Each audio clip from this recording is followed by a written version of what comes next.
Bueno, chicos, otra vez yo, unas horitas más tarde. En principio van a ver que las filminas dicen las que están las dos clases juntas, pero me pareció por ahí más cómodo para ustedes dividirla en dos. La realidad es que pensé que la parte de historia me iba a llevar muchísimo menos y como por ahí creo que terminó siendo casi media hora, entonces prefiero por ahí la clase de cognitiva hacerla en otro bloque. Así es más cómodo para ustedes acceder al material. Y entiendo también que justamente como estas dos clases tienen más que nada, tienen como mucho contenido del cual no está estrictamente apoyado en las filminas, porque hablo mucho más en realidad de lo que dicen las filminas, quizá por ahí es más cómodo para ustedes también desde ese lugar. Así que nada, arrancamos con la segunda parte. Voy a intentar también subirlas las dos juntas, obviamente, y siguiendo esta premisa de tratar de hacerlo en tiempo real, por decir así.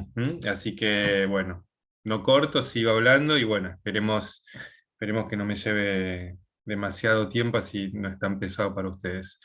Eh, Comentamos un poco de la terapia cognitiva, los antecedentes históricos, el contexto en el cual se generó, y ahora hablamos en concreto del nacimiento posta de la terapia cognitiva. En realidad fue a principios de los años 60, algunos dicen que a fines de los 50 fueron como los primeros pasitos, pero el trono, digamos, de quién fue el primero está disputado entre Albert Ellis y Aaron Beck, ¿sí?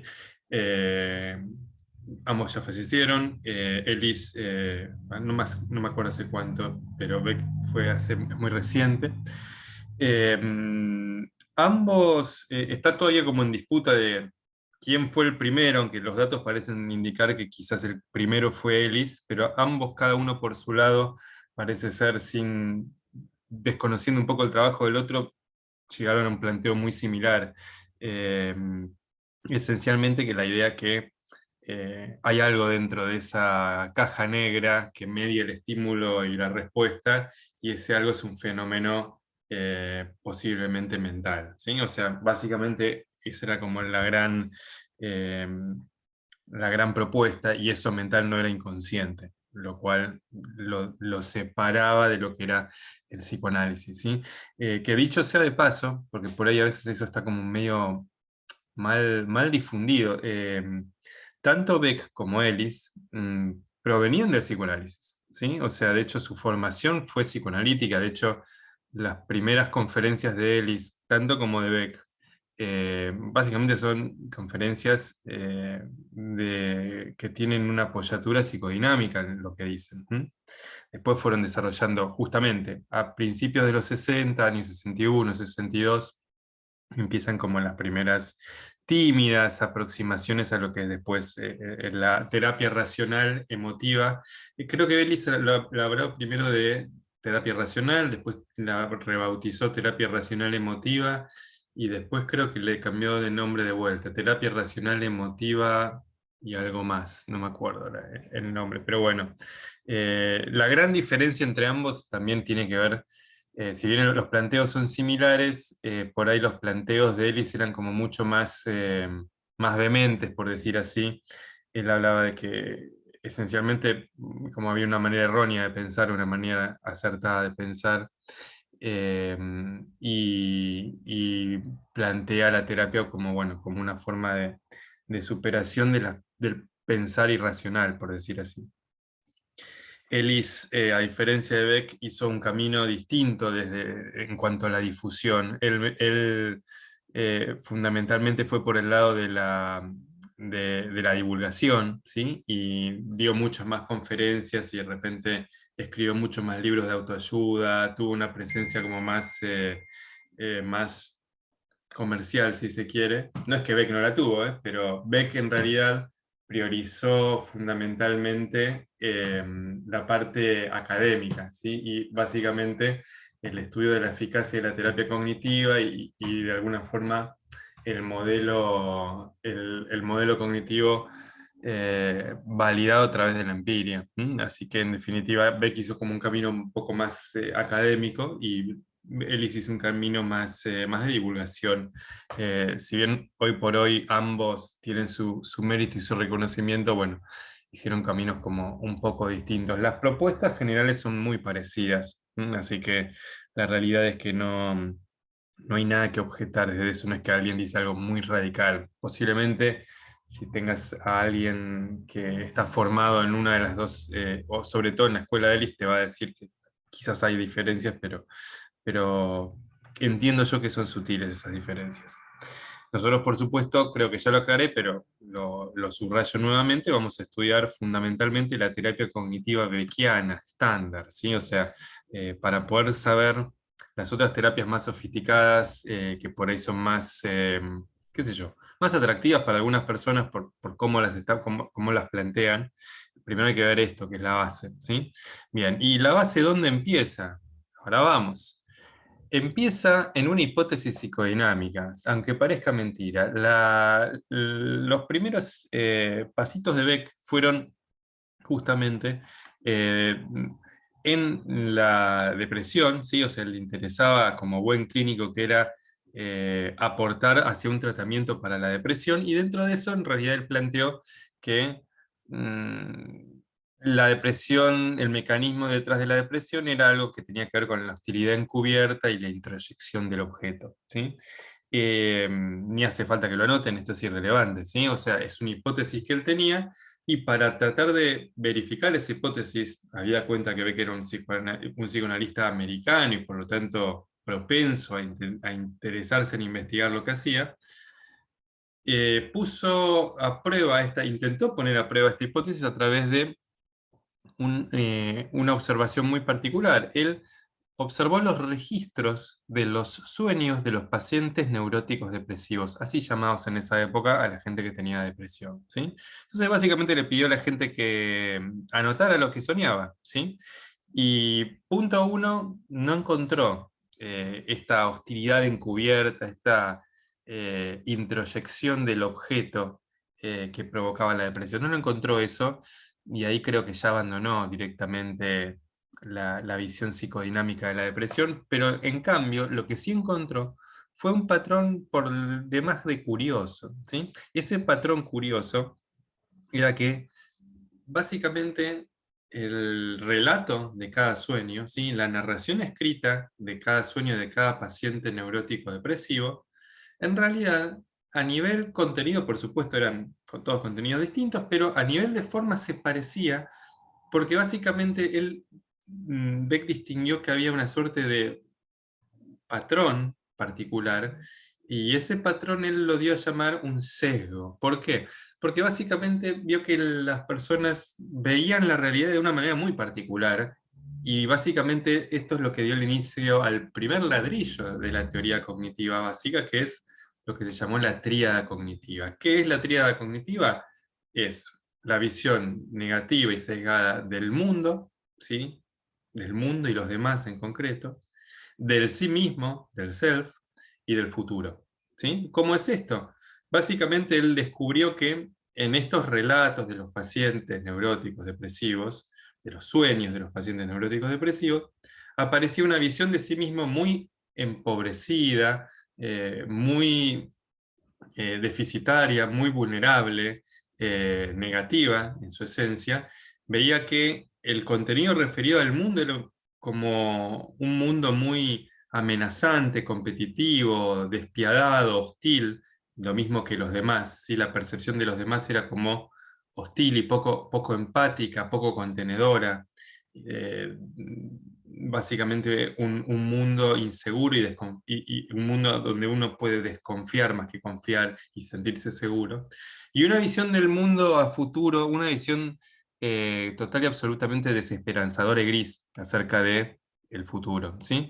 A esta predisposición, a este setting particular, se le dio a llamar tríada cognitiva, ¿sí? Visión negativa de sí mismo, del mundo y los demás, y del futuro. Esto es la base, lo primero que se planteó en términos de una visión cognitiva de la depresión. Luego, para empezar a ahondar un poco en los conceptos, la base de todo, si se quiere, donde más peso ejerció la teoría fue en destacar la relación existente entre estos tres conceptos: pensamiento, emoción, conducta. ¿sí? Básicamente la idea es la siguiente.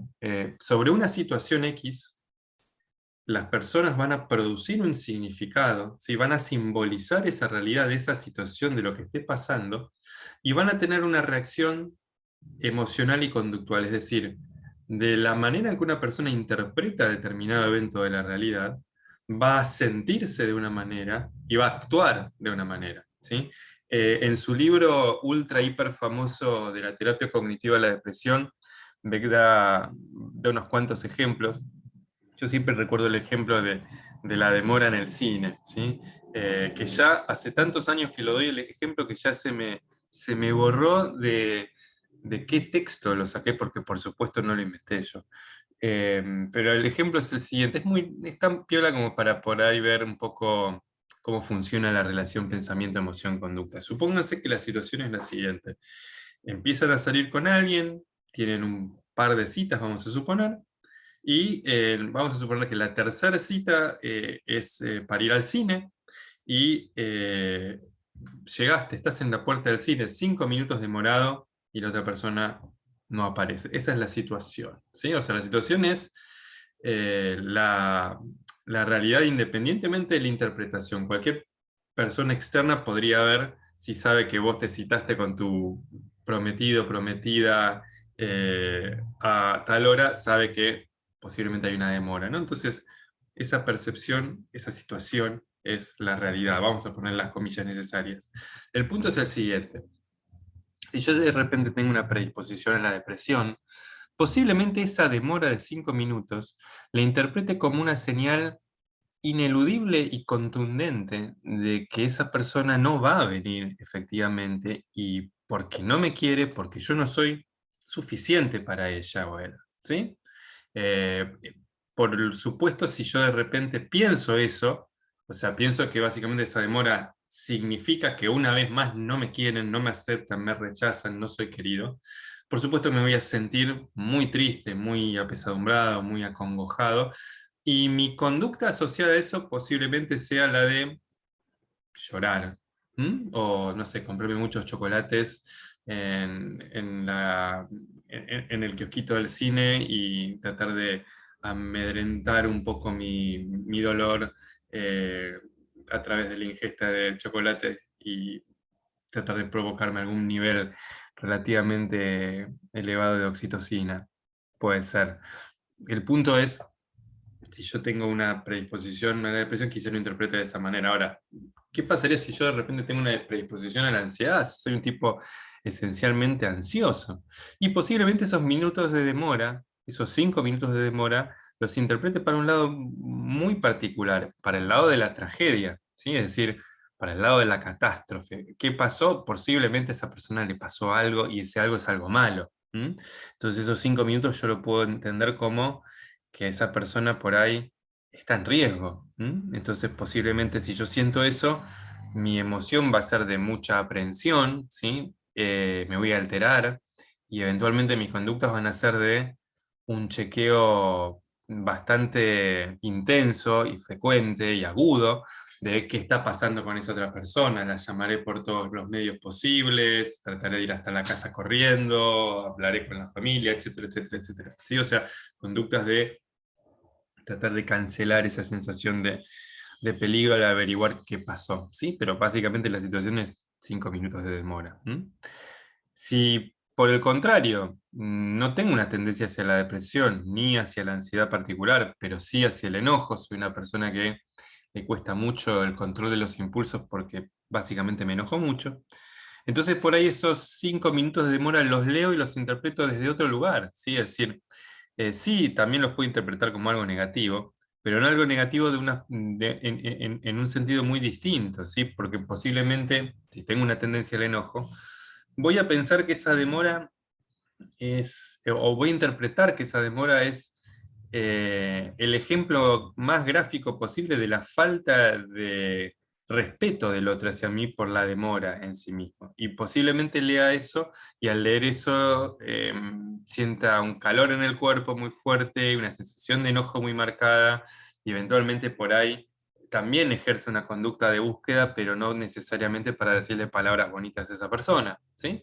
Entonces, Básicamente, ustedes observen que frente a una misma situación hay una relación entre pensamiento, emoción, conducta completamente distinta, que parte y empieza, ¿sí?, de la interpretación que yo hago de la realidad. Eso va a dar por consecuencia una reacción de tipo emocional y de tipo conductual, ¿sí? Situación, pensamiento, emoción, conducta. Esto es la base de la terapia cognitiva, es el material con el cual nosotros armamos gran parte del contenido de las sesiones, y es una relación que, con ejemplos, de la misma manera que les estoy diciendo a ustedes, nosotros tenemos que plantearla a nuestros futuros pacientes, ¿sí?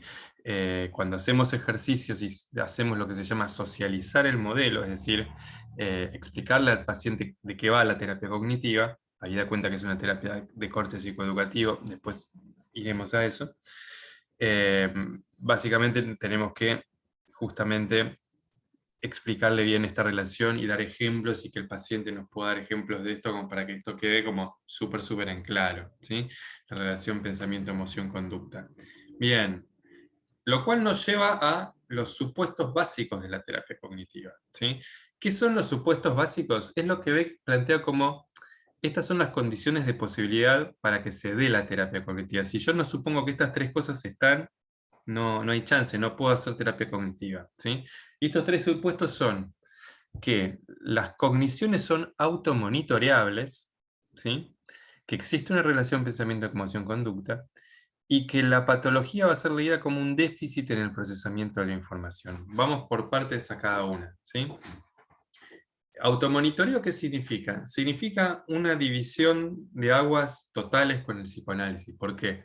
Porque básicamente lo que dice Beck es: a ver, si la materia prima de nuestro laburo va a ser las cogniciones, los pensamientos, la premisa básica es que esos pensamientos la gente puede recuperarlos y puede compartirlos con nosotros. Es decir, son automonitoreables. Mis ideas, yo soy consciente de mis ideas. No es que hay un inconsciente que es una barrera y que nunca voy a acceder a ese material que estoy pensando, pero que provee y provoca reacciones emocionales intensas y potencialmente adversas, ¿sí? O sea, es una divisora de aguas, porque acá dice, ve que los pensamientos se automonitorean. De hecho, ahora no me acuerdo en qué texto, pero cuando lo apuran un poco con esto, dice: en el peorísimo de los casos, teniendo en cuenta como las hipótesis psicodinámicas, serían preconscientes, pero nunca inconscientes, ¿sí? O sea, no hay algo así como ese inconsciente de la topología freudiana. No tiene nada que ver, esto es otra cosa. Entonces, lo primero que tenemos que suponer para que la terapia cognitiva se dé es que los pensamientos son automonitoreables, luego de que, por supuesto, hay una relación pensamiento-emoción-conducta, como veíamos hace unos minutitos, ¿sí? O sea, esta relación tengo que suponer que existe. Por supuesto, seguramente ustedes ya estarán pensando que por ahí parece como medio mecanicista o medio cuadrado a plantear las cosas tan deterministas, ¿no? Como primero está la situación, después el pensamiento, después la emoción, después la conducta. Por supuesto que hay situaciones que te pueden generar emoción y después generar un pensamiento, o hay situaciones que engendran una conducta de por sí, ¿sí? Lo que pasa es que uno tiende a explicarlo así porque es una manera más pedagógica de entender el concepto central de la simbolización de la realidad a través de la cognición, ¿sí? Que justamente acá se trata de cognición no en la manera de la psicología cognitiva básica, sino de, básicamente, del pensamiento, de la interpretación de la realidad, de la simbolización de la realidad. Esto es justamente por lo cual tiene mucho de constructivista en términos epistemológicos esta teoría, ¿sí? Si bien Beck mucho no le interesa tanto definirse por esas cosas, Beck más tardíamente le dio una impronta mucho más acabada a su teoría. En eso tiene mucho en común con Freud, sin ir más lejos, porque a diferencia, digamos, en similitud con Freud, ve que era un clínico que quería ayudar a sus pacientes y planteaba un modelo que funcionaba para explicar una patología, ¿sí? Un modelo de enfermedad. En rigor, Beck empezó hablando de cognitiva a través del entendimiento que él proponía para la depresión, ¿sí? De la misma manera que Freud lo hizo en su momento con sus pacientes con los síntomas conversivos y con las histéricas. Él se las puso a escuchar se le puso a generar un mecanismo de por qué pasa eso, y básicamente tenía una hipótesis sobre la patología, de la misma manera que Beck. Ambos, después, mucho tiempo atrás, cada uno por su lado, empezó a hacer una hipótesis acerca de la normalidad, ¿sí? Pero justamente son teorías que tienen un sesgo hacia lo psicopatológico. Al menos estos autores, ¿sí? Después hay otros autores que por ahí trabajan sobre estos temas de una manera más integral, ¿sí? Pero bueno, volvamos a ver. Entonces, la tercera cuestión, el tercer supuesto básico ineludible, es que hay un déficit en el procesamiento de la información, ¿sí? O sea, básicamente acá la terapia cognitiva eh, toma prestada la idea del procesamiento de la información y justamente plantea que básicamente si vos tenés una patología, en gran parte esa patología se debe a cómo vos interpretás la realidad, es decir, a cómo vos procesás la información, ¿sí? No hay un problema en sí con la realidad, sino con cómo vos la estás interpretando, ¿sí? Entonces, esto es fundamental de suponer que existe para que la terapia cognitiva tenga razón de ser, porque nuestra materia prima justamente son los pensamientos y lo que nosotros tratamos es de corregir ese procesamiento de la información, ¿sí? Que procese de otra manera, no cambiar la información. Acá no buscamos cambiar la realidad, sino básicamente proveerle a la persona de la posibilidad de que interprete alternativas a esa interpretación rígida que tiene sobre la realidad, rígida que justamente lo lleva a tener una patología, que es justamente lo que dice este supuesto básico, ¿sí? El corolario de este supuesto último es que justamente, si suponemos que la patología tiene que ver con un déficit en el procesamiento de la información, entonces la cura va a estar dada por un trabajo en ese nivel de análisis, en el análisis de la cognición o del procesamiento de la información. Esto es fundamental, estas tres cosas, para que arranquemos a hablar de terapia cognitiva, ¿sí? Primero y principal, entonces, luego del concepto de tríada cognitiva, Beck hablaba de que, bueno, hay un sesgo, ¿sí? En la realidad, los pacientes depresivos interpretan las cosas con este sesgo, y luego fue empezando de a poquito a complejizar su teoría, y lo primero que habla es de la materia prima. ¿Con qué vamos a trabajar? Vamos a trabajar con la cognición. ¿Cómo define Beck la cognición? La define en estratos. Estratos que no hay que pensarlos a la manera de una topología freudiana, de que hay algo más profundo y hay algo más superficial y livianito. A pesar de que hay autores mismos que hablan de mayor profundidad en ciertos estratos, ¿sí? Me parece que la visión más justa a la realidad es plantear la estratificación de la cognición como un nivel como diferentes niveles de acceso, ¿sí? Al fenómeno, de acceso atencional al fenómeno y distintos niveles de funcionalidad, ¿sí? Ahora lo vamos a ver. Son tres los estratos de la cognición: los pensamientos automáticos, o pensamientos automáticos negativos disfuncionales, que es el nombre completo; las creencias intermedias, ¿sí? Y las creencias nucleares. Vamos por cada uno de los pasos, ¿sí? Cada uno de los estratos de la cognición, perdón. Los pensamientos automáticos, como el nombre lo dice, son imágenes o verbalizaciones telegráficas, ¿sí? Inmediatas. El acceso a la conciencia que yo tengo de esto es total, porque justamente lo que tienen de característico los pensamientos automáticos es que están muy pegados al estímulo que los elicita, ¿sí? Es decir, hay un trigger, hay un disparador muy claro cuando uno tiene un pensamiento automático, ¿sí? Si yo de repente, no sé, llegamos a la instancia de evaluación de esta materia, leo la primera pregunta y digo, me van a matar, ¿sí? Me van a bochar. Bueno, fíjense que no es una reflexión muy filosófica sobre la vida, son tres, cuatro palabras, ¿sí? Eh, ¿Por qué? Leí, interpreté la hoja como que no lo sé yo eso y que justamente me va a ir mal. Eso es un pensamiento automático, ¿sí? Produce una reacción emocional intensa en el momento, muy pegado al estímulo, y es generalmente muy telegráfico. A veces se da en forma de una subvocalización, como esto de, bueno, me van a matar, o me van a cagar, me va a ir mal, y a veces se da en forma de imágenes mentales, ¿sí? O sea, esto se da mucho por ahí en pacientes ansiosos que por ahí ven que están, no sé, en la ruina, o ven que están enfermos por morirse, o ven que les va a pasar algo mal. También es una manera de simbolizar estos pensamientos automáticos. En el otro estrato de la cognición, en el estrato intermedio, justamente como lo dice su nombre, están las creencias intermedias. Las creencias intermedias son, en términos de Judith Beck, la hija de Beck, que es la que por ahí con más claridad explica esto, son las reglas, presunciones y actitudes que tienen los individuos. Básicamente, las reglas, presunciones y actitudes se configuran, vamos a hablar de reglas si quieren, es más fácil, las reglas se configuran por ciertos patrones que se dan en común entre los distintos pensamientos automáticos, ¿sí? Los pensamientos automáticos responden a distintas situaciones. Por ahí estas situaciones corresponden a un patrón de situaciones, y por ahí para ese patrón de situaciones yo genero una regla.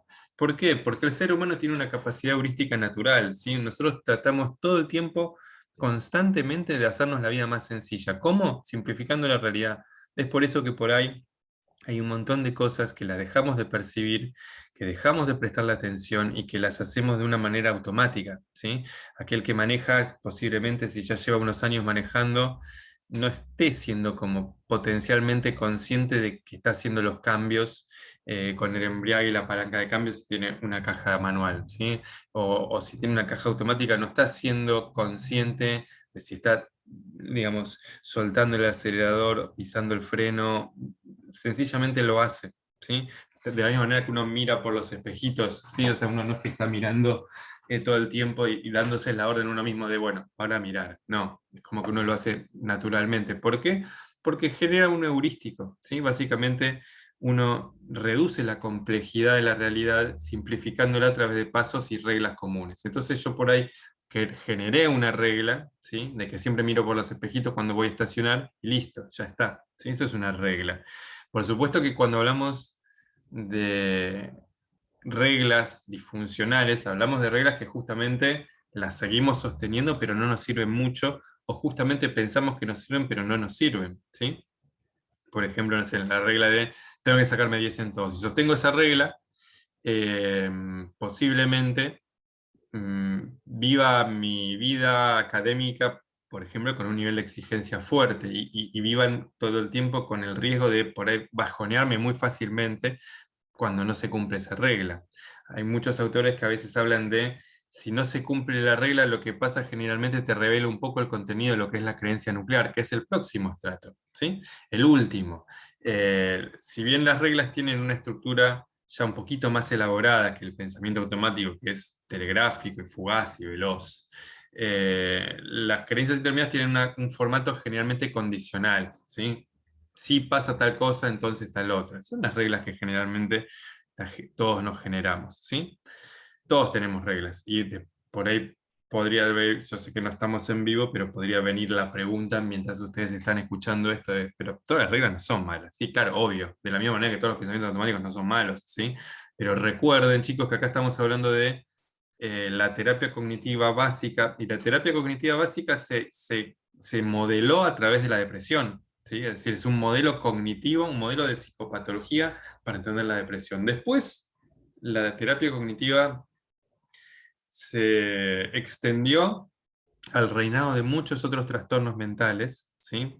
Fundamentalmente el trastorno de ansiedad, aparte de trastornos de estado de ánimo, trastornos de personalidad, trastornos alimentarios, trastornos de control de los impulsos, adicciones, inclusive psicosis, ¿sí? O sea, después se extendió pareja, niños, grupos, en formatos, en tipo de población, en tipo de patología, pero esta es la base, ¿sí? Esta es la base de la que después posiblemente veamos otras cosas. Para darles un ejemplo, también hay pensamientos automáticos que son positivos y también son disfuncionales, ¿sí? Las personas maníacas a veces sostienen ciertas creencias hiper recontra optimistas de cosas que por ahí después no se les dan así, ¿sí? Pero bueno, en principio la idea de la estratificación de la cognición es esa: pensamiento automático, creencias intermedias, y no las dije, las digo ahora, creencias nucleares. Las creencias nucleares están definidas normalmente como verdades acerca del self, ¿sí? ¿Qué significa esto? Frase críptica, verdades acerca del self. Básicamente, y lo decimos en castellano, son las definiciones que tenemos acerca de quiénes somos. ¿Sí? Si me hacen la incomodísima pregunta acerca de ¿cómo sos vos? ¿Sí? ¿Quién sos? ¿Qué te caracteriza? Generalmente uno va a dar una autodefinición, ¿sí? Muchas veces esas definiciones están vinculadas a los roles más representativos que uno piensa que cumple en el mundo, en la vida, ¿sí? Soy un buen papá, soy un buen docente, soy un mal docente, soy un mal amante, soy un buen amante, lo que fuera, ¿sí? O sea, básicamente los distintos roles que uno puede tener y cómo uno justamente se siente en esos roles. Esas son las verdades acerca de uno mismo, ¿sí?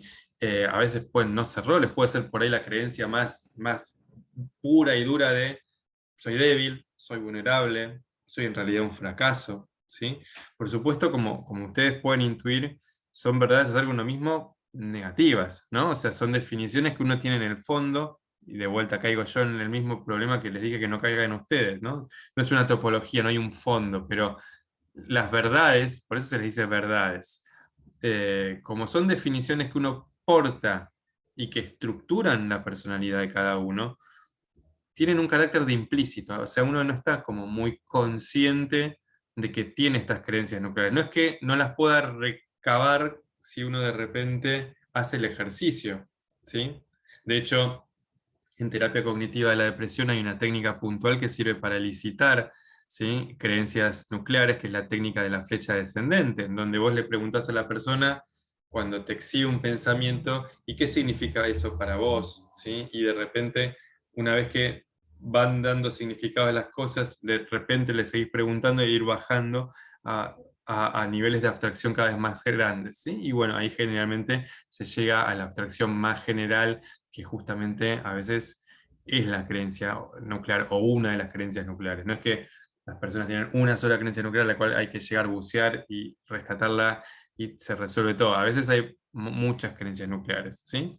Pero esencialmente son verdades acerca del self, son menos accesibles a la atención de uno porque básicamente al estructurar el self uno no las tiene en cuenta todo el tiempo, pero obviamente que determinan el tipo de reglas que voy a tener y el tipo de pensamientos que voy a tener automático frente a determinadas situaciones, ¿sí? Hay una relación de interdependencia entre estos tres conceptos porque justamente hablamos de la cognición y de los estratos, ¿sí? Es un poco lo que tienen que saber al respecto. En el trabajo con los pacientes, justamente tenemos en cuenta la identificación y el automonitoreo de estas tres cosas, ¿sí? Por supuesto que nuestra materia prima siempre va a ser eh, el pensamiento automático, porque desde ahí arrancamos, porque es lo más sencillo, porque al estar tan pegadito al estímulo, es muy fácil que el paciente vea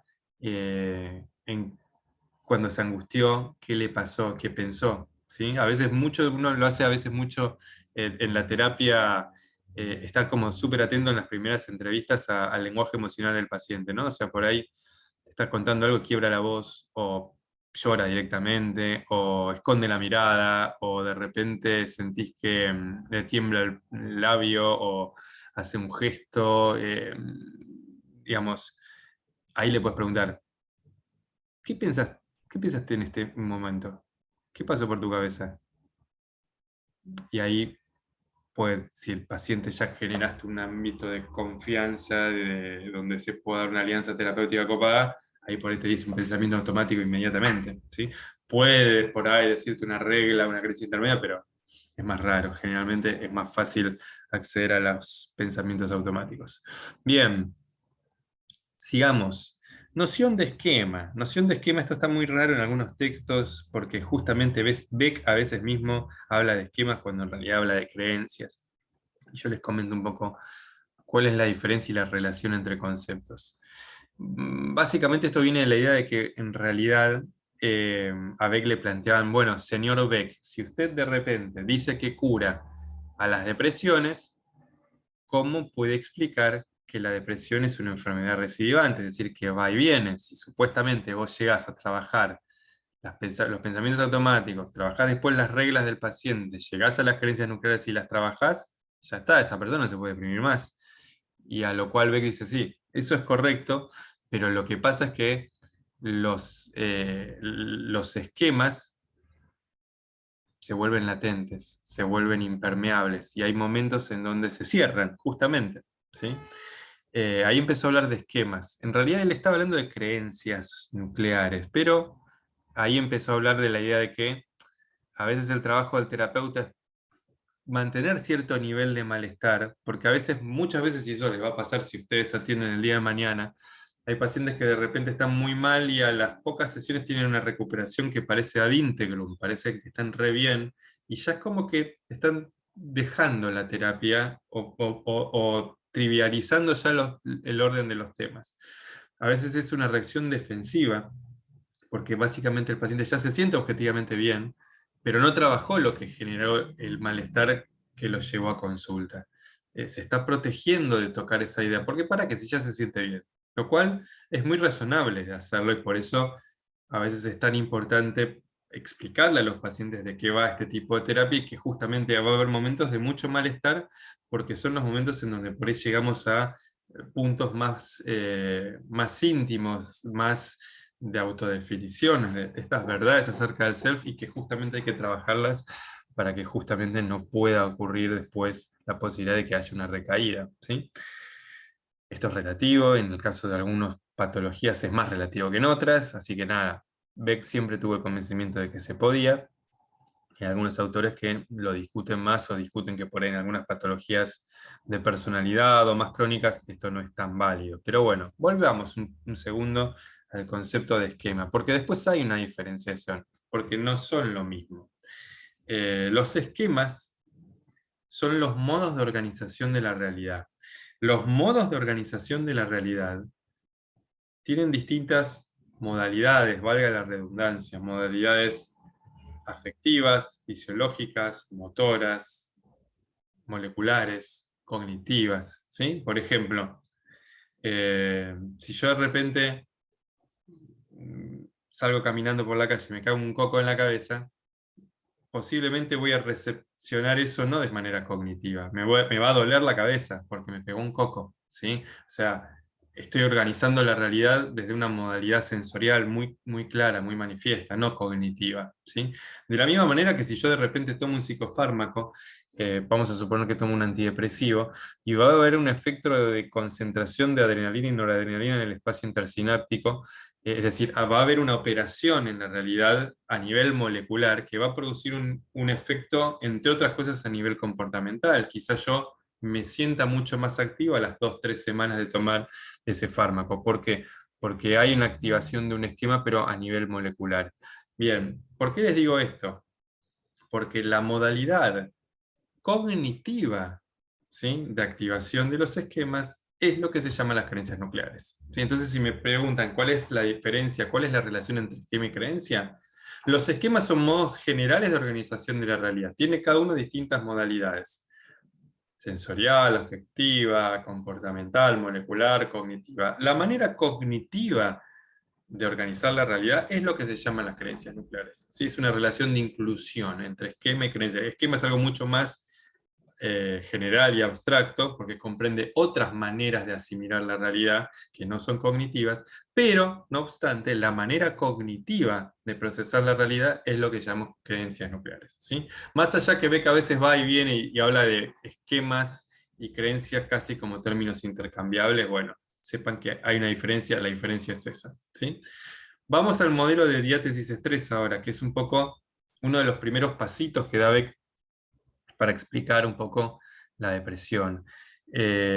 También, como Freud, tiene en común la idea de que Beck toma teorías contemporáneas a su época y las toma prestadas para desarrollar las suyas, ¿sí? No son todas ideas de él. De hecho, el concepto de esquema les debe sonar, chicos, de Piaget, ¿sí? De hecho, él explícitamente habla en un momento de que toma la idea de Bartlett y de Piaget, o sea, de dos personas que hablaban antes. Bartlett hablaba de engramas y Piaget hablaba de esquemas de acomodación y asimilación. Si ustedes recuerdan su paso por Piaget, bueno, viene de ahí, que es bastante previo a los planteos de Beck.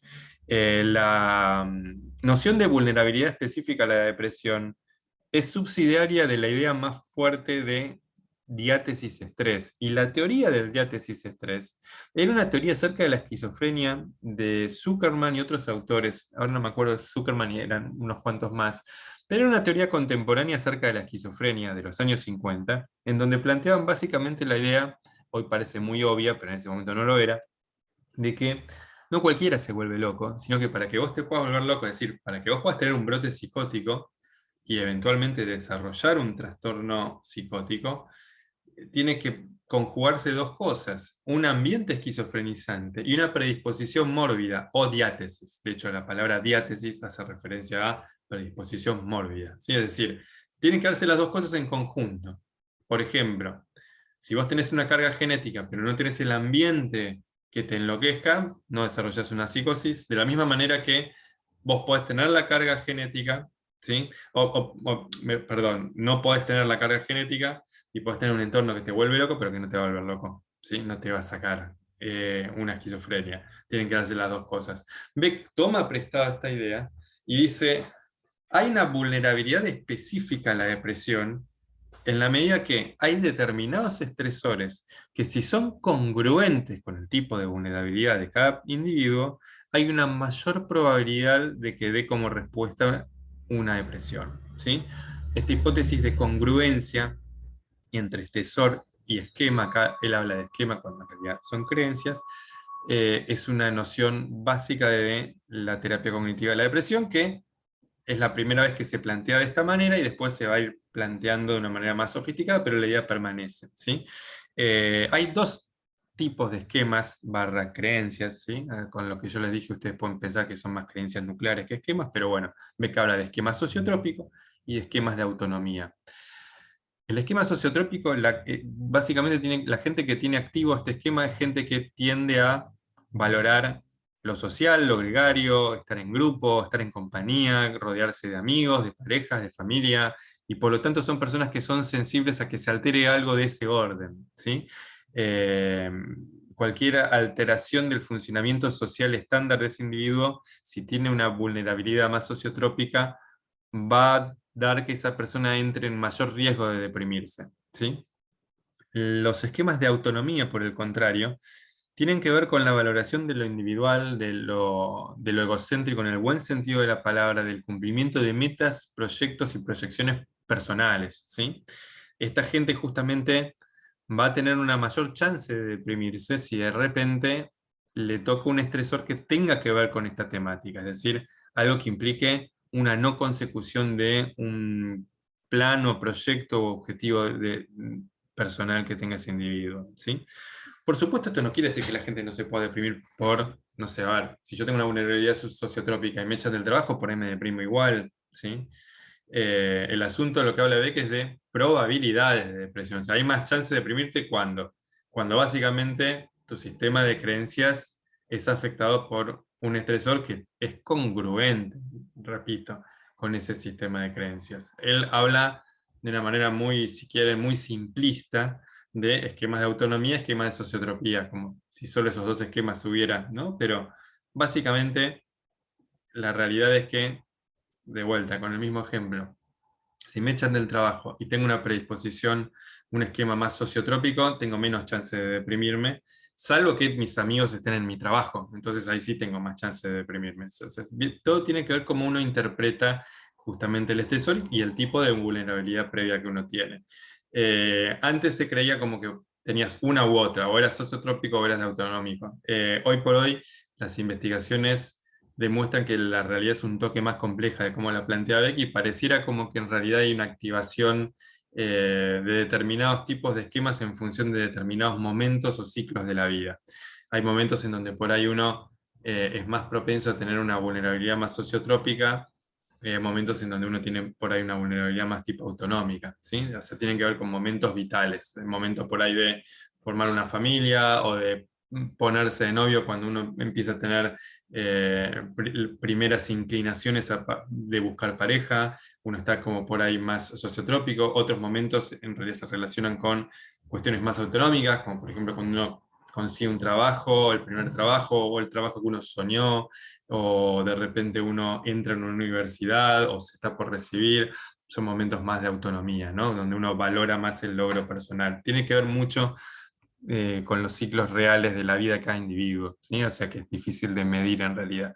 Pero bueno, básicamente la idea de la vulnerabilidad cognitiva, la depresión, tal como lo plantea Beck, es que hay esquemas sociotrópicos o autonómicos, hay gente que tiene más preponderancia a activar unos por sobre otros, y si de repente tenés esos esquemas y ese tipo de vulnerabilidad y te afecta un estresor que tiene que ver con esas características, y bueno, tenés más chances en realidad de deprimirte. Es eso, lisa y llanamente, ¿sí?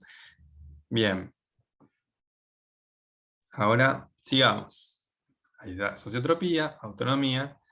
Concepto de errores en el procesamiento de la información. Esto lo dejé un toque al margen porque en realidad es parte del tratamiento cognitivo de la depresión y básicamente tiene que ver con la idea de, está re mal dicho, errores, porque supuestamente es como que la gente piensa mal y uno tiene como la potestad de decir si la gente piensa mal o no. Es poco feliz el término. A veces después se renombró como distorsiones cognitivas, que es un poco más sensato. Y básicamente la idea es justamente que ustedes lo piensen como hay un sesgo, determinadas maneras de sesgar la realidad muy características que se pueden ver como distorsiones cognitivas. Hay distintos tipos de ejemplos: pensamiento todo o nada, inferencia arbitraria, abstracción selectiva, personalización, racionalización. De acuerdo al manual que agarren, van a tener un montón de ejemplos. Pero, por ejemplo, para que ustedes sepan un ejemplo, inferencia arbitraria es extraer una conclusión en ausencia de evidencia o con evidencia que incluso contradiga la realidad. Por ejemplo, sacarme un 10 en el parcial de esta materia y decir, ah, no, pero en realidad malísimo porque todo el mundo se habrá sacado 10. O sea, nada, no hay evidencia de que sos malo y sin embargo, de alguna manera extraes una conclusión de que sos malo, ¿sí? Abstracción selectiva es cuando uno extrae una porción negativa de la realidad para generalizar sobre esa porción negativa. Por ejemplo, me saqué un 9 en el parcial y decir, ¿cómo puede ser que fallé en la que más sabía? ¿Sí? O sea, estás viendo en ese puntito que no pusiste en lugar de los 9 que sí pusiste, ¿no? O sea, eso es un ejemplo de abstracción selectiva. ¿Por qué es importante esto? Es importante porque es parte del trabajo del terapeuta cognitivo, porque trabajamos con nuestros pacientes en que aprendan a identificar los tipos de distorsiones cognitivas que tienen en su proceso de pensamiento, ¿sí? Así que nada, es algo que por ahí está bueno que lo vean. Concepto de diagnóstico y conceptualización del caso, ¿sí? A ver, diagnóstico y conceptualización del caso, eso lo van a ver con Adri la semana que viene, así que lo vamos a dejar un toque al margen. Y vamos a hablar, tenemos acá dos temas más para dar: principios técnicos y la estructura del tratamiento. Vamos a ver los principios técnicos. Principios técnicos tienen que ver con las cuestiones transversales de la terapia cognitiva en cualquier tratamiento que se precie de ser cognitivo. ¿Sí? Hay tres cosas que hace un terapeuta cognitivo: descubrimiento guiado, diálogo socrático y empirismo colaborativo. El diálogo socrático proviene de la mayéutica, ¿sí? Es decir, de esa técnica que utilizaban en la antigua Grecia para justamente discutir las cosas de manera tal de hacer la menor cantidad de aseveraciones posibles, ¿sí? Y la mayor cantidad de preguntas posibles para que se genere justamente un espacio de reflexión personal frente a cada cosa, ¿sí? El descubrimiento guiado está íntimamente ligado y justamente es porque cuando, cuando uno está justamente haciendo el diálogo socrático, no está haciendo esas preguntas, no las hace para que la persona piense y reflexione sobre la vida y el acontecer de la existencia y nada más, sino que uno lleva a que el paciente vaya hacia un lugar y no a otro. ¿Dónde es ese lugar? Ese lugar es al lugar en donde justamente están esas creencias nucleares disfuncionales que sostienen todo el edificio del problema psicológico que tiene ese paciente, ¿sí? Entonces, uno no baja la línea de hay que pensar esto, uno sencillamente hace preguntas para que se genere disonancia en el paciente y esa disonancia la va llevando por un lado y no por otros.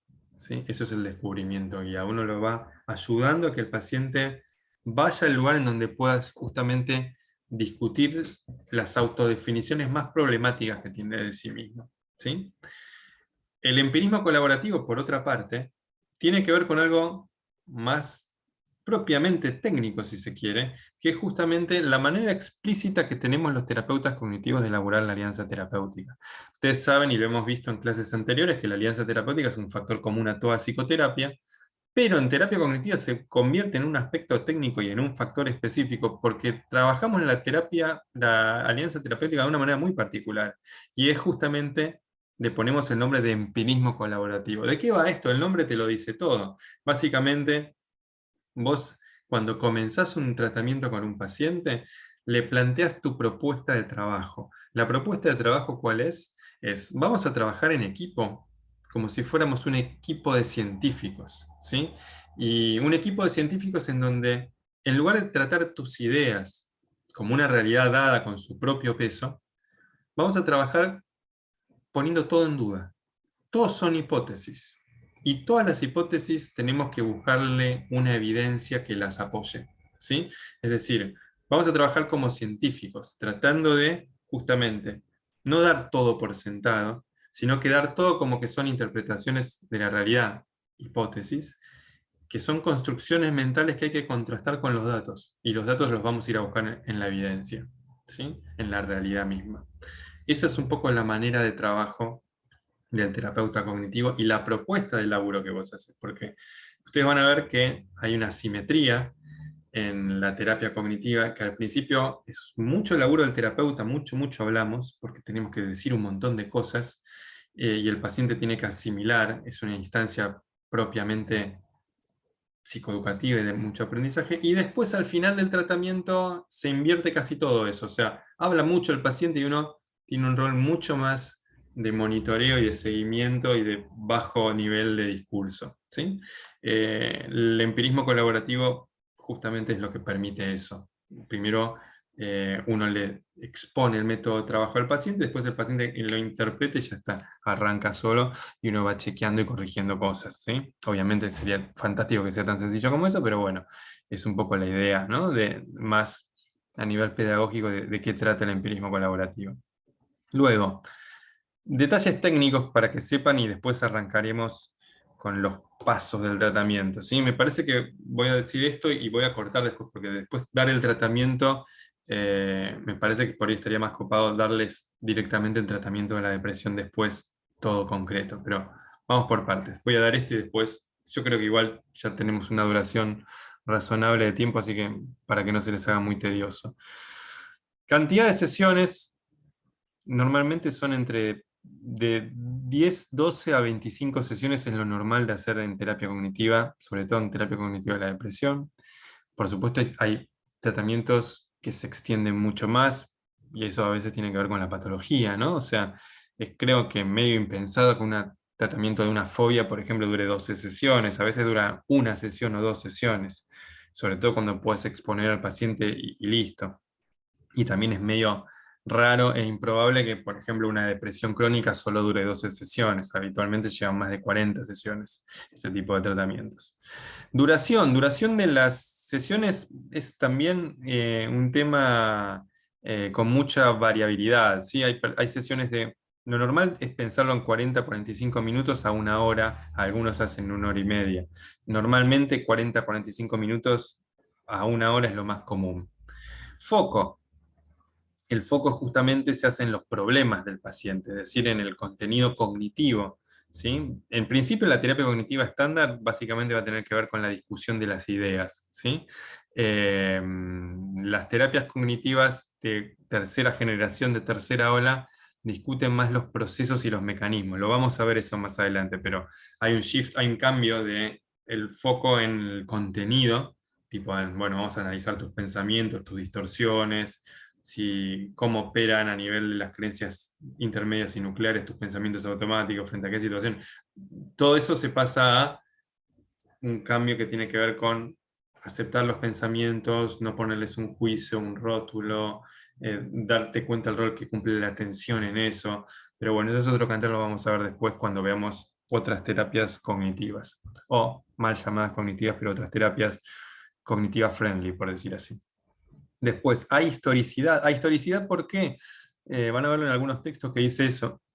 En realidad no, lo que tiene que ver es que son terapias centradas en el aquí y ahora, que a veces es mal entendido el aquí y ahora como si no pudiéramos hablar del pasado ni del futuro, y la realidad que es una pavada. Lo que sencillamente hacemos es que la terapia no se convierta en un instrumento total y absolutamente histórico y retrospectivo. No es que estamos haciendo todo el tiempo una sesión acerca de cómo te quisieron tus papás cuando empezaste a tener uso de razón, ¿sí? O sea, a veces obviamente es ineludible y hasta obvio y necesario ir a muchos momentos del pasado, pero eso no quita que la terapia esté centrada en el aquí y ahora, es decir, en, bueno, todo esto del pasado, cómo te afecta ahora en el presente, ¿sí?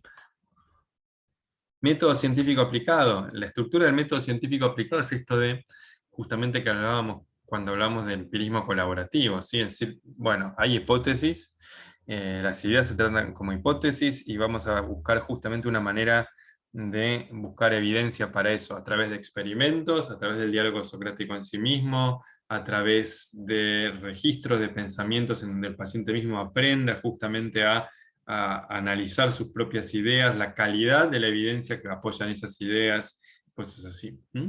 Eso es un poco la idea de que es un método científico aplicado, es por eso.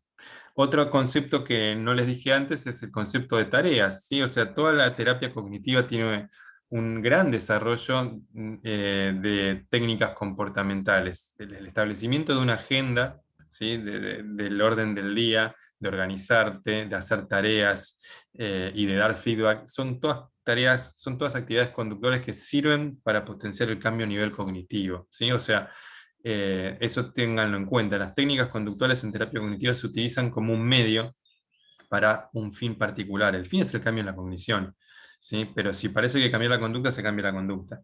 Para un terapeuta comportamental, el cambio está en la conducta y nada más, ¿sí? No importa otra cosa. Esa es como una gran diferencia.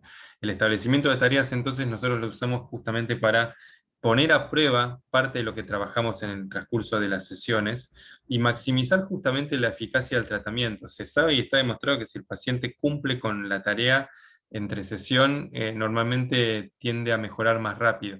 Ese es un argumento que uno le puede dar a los pacientes cuando por ahí tienen la asimilación del tarea a un léxico más escolar, ¿no? Y castrense, como, bueno, tengo que hacer tarea encima en el momento de relajación que tengo que hacer terapia, no da. Bueno, no, no es por eso, es porque la palabra está mal llamada tarea, en realidad es practicar, poner en práctica lo que vemos en la terapia, básicamente. Si lo pones en práctica, te vas a sentir mejor más rápido, es así. Y feedback, también uno lo hace siempre al final del tratamiento, uno trata, al final del tratamiento, perdón, de cada sesión, uno trata de hacer un resumen de lo que pasó, pedirle al paciente un feedback de si entendió todo, si estamos de acuerdo, si seguimos en la misma línea, porque justamente todas las sesiones empiezan con una agenda de lo que bueno, la tarea, ¿sí? ¿Qué pasó? ¿Cómo fue tu semana? ¿Cómo fue? ¿Hiciste la tarea? ¿No? ¿Por qué? Y ponerse a trabajar en lo que supuestamente uno dejó en la agenda para trabajar en la próxima semana.